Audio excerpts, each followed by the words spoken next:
நீ அதை விடு. அவங்க வாழ்க்கைய அவங்களே பாத்துப்பாங்க. தேவையில்லாத விஷயத்துல தலையிடாதீங்கன்னு நான் அவர்கிட்ட சொல்லதான் செஞ்சேன். கேக்கல. சுரேஷ்க்கு என்னமோ ஐடியா கொடுக்கறேன்னு கொடுத்து அனுப்பி வச்சாரு. அவருமே வேணும்னு இப்படி எல்லாம் பண்ணல. சுரேஷ்க்கு நல்லதுதான் நினைச்சாரு. கடைசியில இப்படி ஆயிடுச்சு.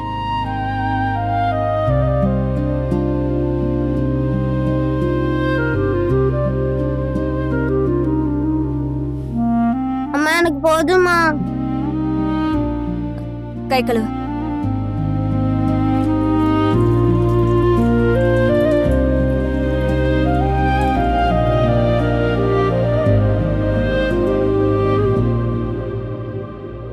சாப்பிடு.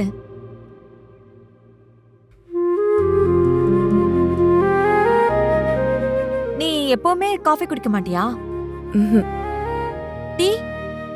இல்ல, அதுவும் குடிக்கிறது இல்ல. நல்ல விஷயம்தான். இதே மாதிரி எல்லாருமே டீ காஃபி குடிக்கிறத நிறுத்திட்டா பொம்பளைங்களுக்கு அவ்ளோ வேலை மிச்சம்.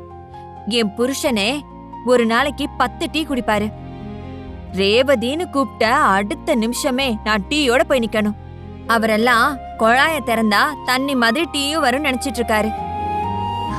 பாலை காய்ச்சணும், டீ தூளை போட்டு கொதிக்க வைக்கணும். ஒரு டீக்கு 3 பாத்திரத்தை கழுவுனெல்லாம் அவருக்கு தெரியாது.